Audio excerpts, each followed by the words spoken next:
నటుడు పోసానికి బెయిల్ వచ్చింది సరే, జైలు నుంచి ఇప్పుడప్పుడే బయటకొస్తారా లేక మళ్ళీ జైలుకి పరిమితమవుతారా? ఇప్పటికే బెయిల్ పేపర్స్ రావడం లేట్ కావడంతో విడుదల ఆలస్యమైంది.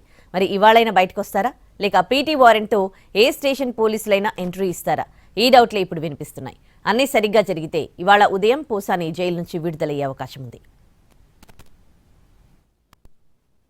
నటుడు పోసాని కృష్ణమురళికి ఊరట లభించింది. గుంటూరు కోర్టు బెయిల్ మంజూరు చేసింది. ఆరోగ్య పరిస్థితుల్ని దృష్టిలో ఉంచుకొని బెయిల్ ఇవ్వాలని పోసాని చేసిన విజ్ఞప్తిపై కోర్టు సానుకూలంగా స్పందించి బెయిల్ ఇచ్చింది. నిన్ననే బెయిల్ మంజూరైనా విడుదలకు మోక్షం లభించలేదు. బెయిల్ పేపర్లు రాకపోవడంతో ఇంకా జైల్లోనే ఉండాల్సి వచ్చింది. ఇవాళ ఉదయం బయటికి వచ్చే అవకాశం ఉంది. అయితే సిఐడి కేసులో బెయిల్ మంజూరైనా కృష్ణమురళి జైలు నుంచి విడుదలవుతారా లేదా అనే డౌట్ వినిపిస్తోంది. CM Chandrababu, deputy CM Pawan Kalyan, మంత్రి నారా లోకేష్ పై అనుచిత వ్యాఖ్యల కేసులో పోసాని అరెస్ట్ అయ్యారు. ఏపీలో వివిధ ప్రాంతాల్లో 18 కేసులు నమోదయ్యాయి. గతంలో 2-3 కేసుల్లో బెయిల్ వచ్చింది. జైలు నుంచి బయటికి వస్తారు అనుకునేలోపే పీటీ వారెంట్తో వచ్చిన సిఐడి పోసాని అదుపులోకి తీసుకుని విచారించింది.